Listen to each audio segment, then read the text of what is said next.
Síguenos en las redes sociales, Instagram, Twitter, Facebook, LinkedIn, como @Divox Radio. Ser diferentes es ser un referente en innovación interna y abierta.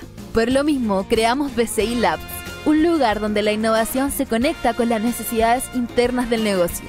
Conócenos e impulsemos juntos la innovación tecnológica del futuro. BCI, seamos diferentes.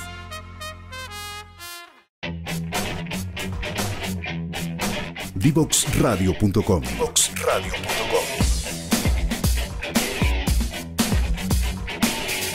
Conversaciones que simplifican lo complejo.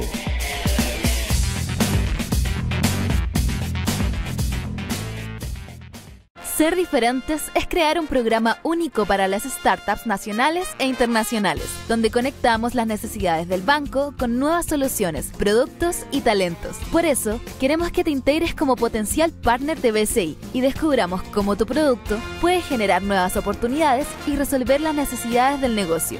Si eres una startup tecnológica nacional o internacional, postula ahora en bcilabs.cl. BCI, seamos diferentes. Síguenos en las redes sociales, Instagram, Twitter, Facebook, LinkedIn, como @Divox Radio. Ya estamos de vuelta en Comunidad FinTech, el capítulo de hoy, 20 de julio del 2023. Tenemos un invitado muy interesante que se llama Andrés González. Él es CEO de iGreen. Muy bienvenido, Andrés. Gracias por aceptar la invitación de Comunidad FinTech.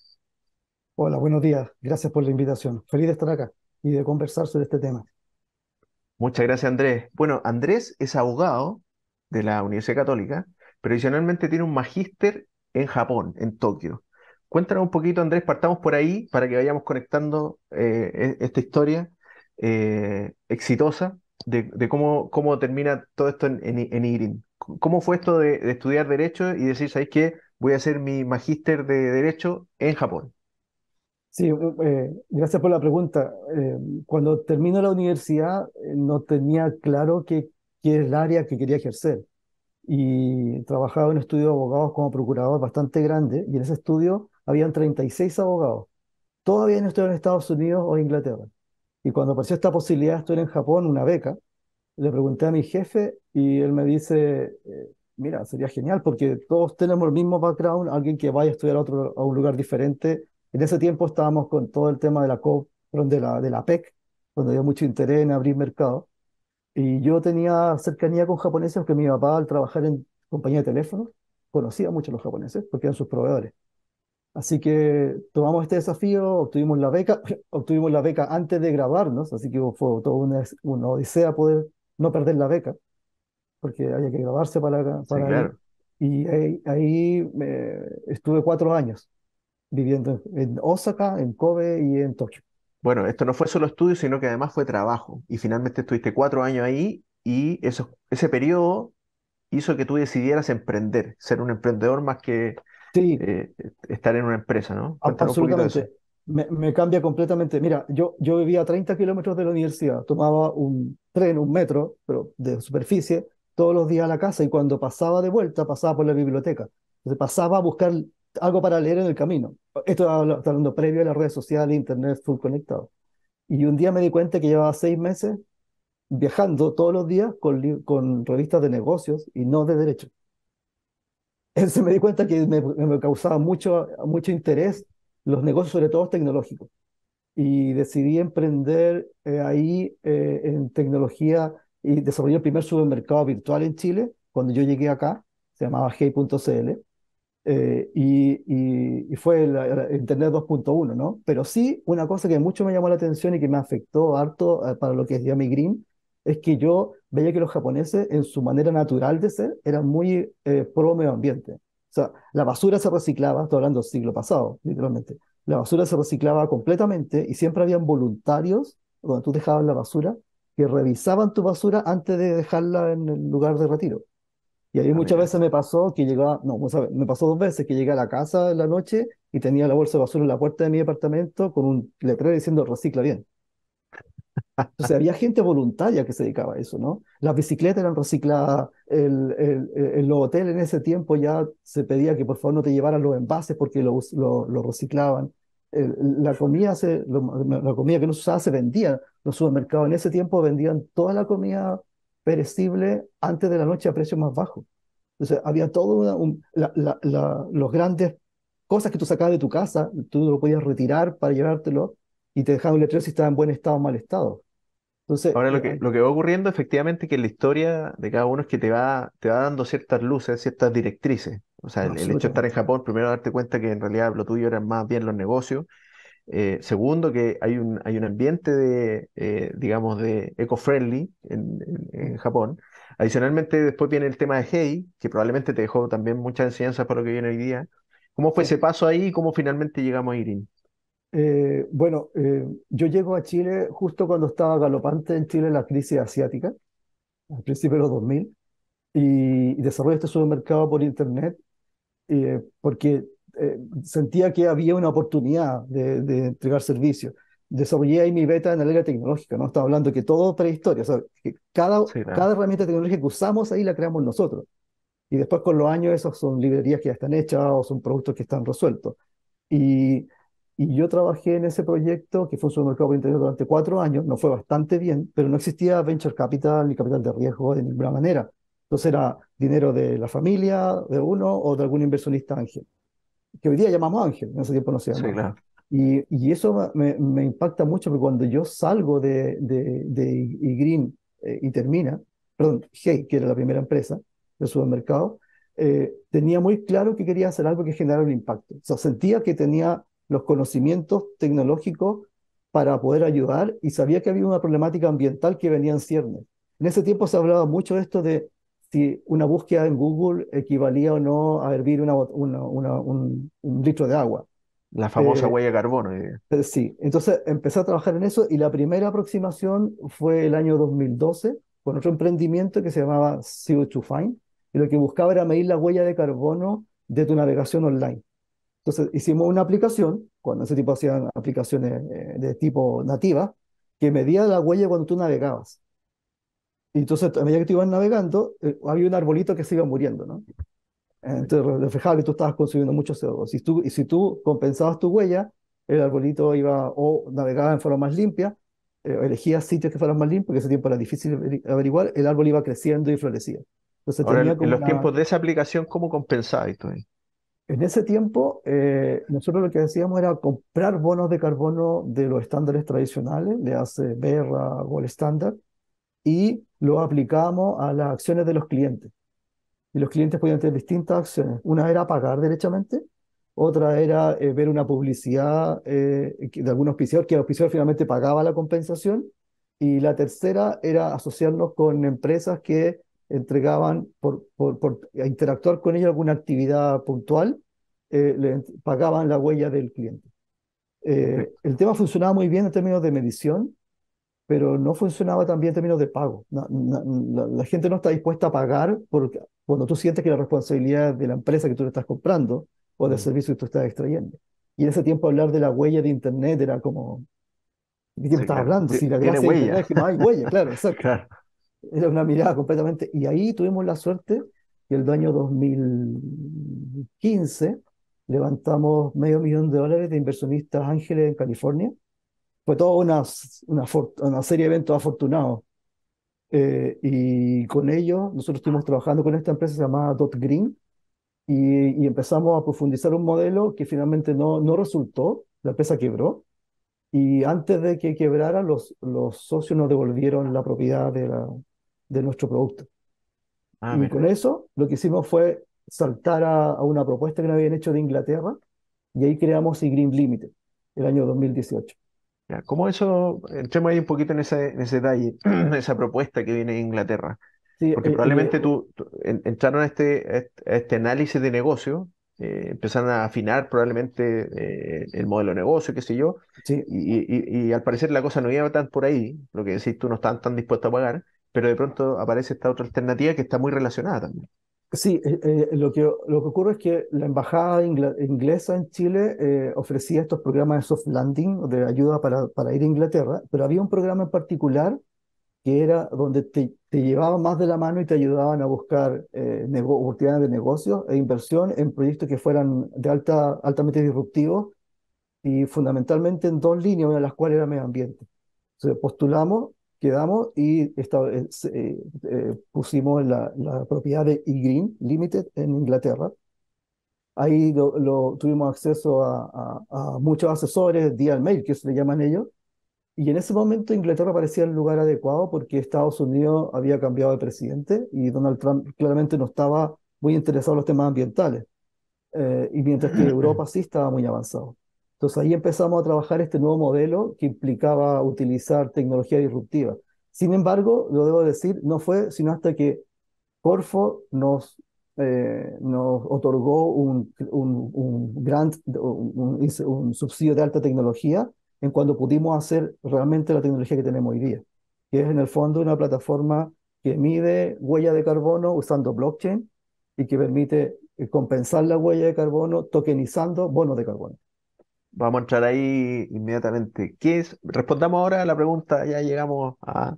A la Ya, que, ya pasamos por toda la introducción, Andrés, y ya estamos en condiciones de responder la pregunta del programa hoy día de hoy.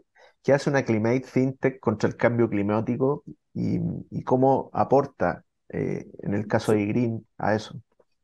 Mira, primero, el concepto de Climate Tech es un concepto que ya se acuña para a, involucrar a todas las empresas que usan tecnología para ayudar a la solución del cambio climático. Esto viene proyectos de electromovilidad, hidrógeno, sensores para medir CO2 del suelo, satélites para medir CO2 desde el aire, sistemas para medir la huella cuando tú compras un producto, sea un pasaje de avión o un pasaje de tren o un refrigerador, modelos para medición de huella de las empresas, una amplia variedad. Y dentro de esa variedad hay una categoría que son las Climate FinTech, como Green, que lo que buscan es movilizar recursos del sistema financiero general a proyectos que ayudan al cambio climático. Hoy día, más o menos, hay un consenso global, al menos de los que están involucrados en el área, de que ya existen todas las soluciones tecnológicas para taclear el cambio climático. Lo que falta es el financiamiento que llegue de manera adecuada y suficientemente rápido. Y se estima por muchos como nosotros que el trabajo de los gobiernos no es suficiente, que se tienen que involucrar capitales privados, porque es un buen negocio. O sea, primero, desde el punto de vista, porque es un buen negocio, pero además genera un impacto que es medible y que es necesario. Y en esa línea es donde Green aparece como una Climate FinTech que busca de alguna manera movilizar estos capitales, pero a través de la creación de activos ambientales digitales. O sea, tratamos de tokenizar proyectos físicos para que puedan ser transados por instituciones del mundo financiero, que los puedan invertir, que los puedan usar para compensación, que los puedan usar para trading y eliminar riesgos de los creadores de los proyectos. Ahora, ¿cómo se juntan las puntas ahí, Andrés? Porque efectivamente tu experiencia anterior te decía que efectivamente la gente no estaba dispuesta a compensar porque sí. Sí. Por otro lado, llamar capitales privados significa ofrecer algún tipo de rentabilidad. ¿Cómo Ujú. juntamos esas dos cosas, el poco interés, digamos, de hacerlo voluntariamente con esta rentabilidad? ¿Dónde está el negocio para Ok, atraer los sí. capitales privados? Primero hay un cambio de paradigma, donde no había interés, hoy día sí hay mucho interés. Hay un tema generacional. Mi generación probablemente en el tema de pagar por temas ambientales no lo entiende, pero las generaciones millennial y más pequeñas, más jóvenes, sí están fuertemente interesadas en esto y sus decisiones de compra y de acción se movilizan, incluso de trabajo, más que por el dinero, por si generan un impacto ambiental que pueda ser aprovechado. Y eso hoy día las empresas grandes lo están asimilando, las empresas medianas lo ven con interés y el mercado en general en el mundo está buscando ser reconocido como una empresa que apoya el cambio climático, casi como una estrategia de marketing. Y ahí hay que Mm. diferenciar si es greenwashing, lo que no sé, lavado de activos verdes o algo real. Pero en lo concreto es porque el mercado te lo está pidiendo. Y, sin si se autorreferente, en Francia tú te subes al metro y cada letrero del metro tiene al lado izquierdo inferior cuánto CO2 se consumió para hacer ese cartel. sea, a ese nivel Es de que, detalle está llegando, ¿no? es que en ese Tú sentido vas a sabemos comprar que, A IKEA y te cobran el CO2 en Francia. claro, lo que pasa es que en ese sentido sabemos que Europa está más adelantado en ese tipo de mentalidad, por lo menos. Claro. ¿Ya? ¿Qué tan factible es traer esa mentalidad o hacer conciencia de este lado del mundo? Punto uno, yo creo que hay más conciencia en Chile. El tema del cambio climático ya es cada vez más evidente y es algo que hay que hacer. Sin embargo, nuestra mirada es un poco no tratar de cambiar la mentalidad, sino adaptarnos a lo que hay. Entonces, nuestro concepto de negocio es desarrollemos proyectos que generen activos ambientales en Chile y Latinoamérica para que los compradores sean los países desarrollados. Y de alguna forma rebalancear también la ecuación, si tú quieres, de negocio, ¿no? Nosotros cuando partimos con esto, conocimos a una empresa peruana que tenía un proyecto interesante de bonos de carbono, que en Inglaterra se vendían a 10 libras. Yo conocí la empresa que compraba esos bonos de carbono, entonces traté de contactar a la empresa peruana para felicitarlos. Y ellos estaban felices por recibir $1. A ver, ¿Qué pasó con los otros $10? ¿Entiendes? Entonces, ese 90% de dinero queda en broker y traders en el medio. Entonces, ya, la idea de este modelo es poder generar una solución que llegue directamente a los compradores finales, a los inversionistas, eliminando lo más posible a intermediarios para que la mayor cantidad del valor vaya al desarrollador del proyecto. Porque es bien vamos, sencillo. vamos a entrar Eh, ahí, Andrés. Vamos a entrar ya. al modelo. Te voy a hacer preguntas cómo lo mides, cómo se transa, Ajá. etcétera. Pero me interesa para quienes nos están escuchando también y que nunca han escuchado sobre este tema de los créditos carbono, los bonos carbono. Primero, la diferencia entre crédito y bono, si es lo mismo, uno. Y dos, ¿de qué estamos hablando cuando hablamos de un crédito carbono? ¿Un equivalente a cuántas toneladas de Perfecto. CO2? Sí, Explícanos un poquito para dar encantado. ese contexto. Mira, punto uno, es un tema de traducción. La palabra técnica es crédito de carbono, o carbon credit, se traduce como bono de carbono, pero en realidad no es un bono. El crédito carbono equivale a una verificación o certificación de 1 tonelada de CO2 evitada o removida. Y es necesaria la diferenciación. Evitada, por ejemplo, sería si tú usas energía solar, estás evitando usar combustibles fósiles. Eso es energía, eso es CO2 evitado. CO2 capturado o removido es cuando tú plantas un árbol y y el árbol captura CO2. Ese CO2 se sacó del aire y por ende es removido. Y son las dos grandes tendencias en términos de bonos de carbono del mercado voluntario, que es el que nosotros operamos. En Europa hay un mercado compliance o obligatorio, que es para un segmento de empresas grandes, pero el gran resto del mundo, digamos, más del 70% del mundo, está bajo el esquema potencial de carbono voluntario. O sea, tú inviertes porque tu mercado te lo exige, porque algún mercado extranjero te exige, o porque tus clientes te lo están exigiendo, o porque quieres ser medioambientalmente diferente. Ahora, volviendo a la tonelada de CO2, ¿es distinta la medición? Esto para ir ¿Sí? contextualizando todavía. Por ejemplo, hace un rato yo leí una noticia sobre el Amazonas versus la Patagonia, que en algún Sí. minuto el Amazonas era el pulmón del mundo y parece que no, parece que la Patagonia es más pulmón del mundo. Entonces, ¿cómo se hace esa diferenciación hoy día? Después vamos a hablar de lo que viene, pero ¿cómo se mide hoy día esa diferenciación entre una tonelada de CO2, cuántas hectáreas son en el Amazonas versus la Patagonia u otro lugar?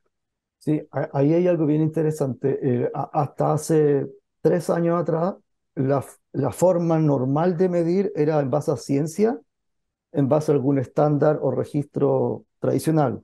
Hay uno que se llama Berra, que es el más grande del mundo, que tiene el 70% de los proyectos. Gold Standard, los dos son americanos. CDM, que es europeo. Y esos sistemas lo que hacen es te daban una metodología para que tú pudieras calcular la huella de tu proyecto, ¿no? Cuánto estabas ahorrando. Y ese cálculo se hacía en un momento dado y no se estudiaba a futuro. Hoy día lo que se usa tecnología satelital, tecnología LIDAR, es láser, que va midiendo no solo el bosque, sino la parte subterránea, sensores de flujo, y con eso tú puedes medir con mucha precisión, tecnológicamente y científicamente adaptado, cuánto es el CO2 real que está capturando el bosque y se está reteniendo. Ahora, lo que se ha descubierto con esta tecnología es que, a diferencia de lo que se pensaba, los bosques templados, como podrían siendo los bosques de la Patagonia, capturan más emisiones en el largo tiempo que bosques tropicales. Si bien los bosques tropicales son realmente importantes, o sea, nadie va a desconocer el volumen de Amazonas o de la zona africana que equivale al Amazonas, no es la misma latitud, que son bosques tropicales. El volumen es grande, pero la proporción 1 a 1 da a entender claramente que Patagonia es capaz de capturar más emisiones que una misma hectárea en otra latitud del mundo. Y eso es real, eso ya se puede medir científicamente. Perfecto. Estamos con Andrés González, CEO de iGreen. Muy interesante conversación. Vamos a una cortita pausa y ya estamos de vuelta con Andrés. Conéctate con personas que saben. En divoxradio.com.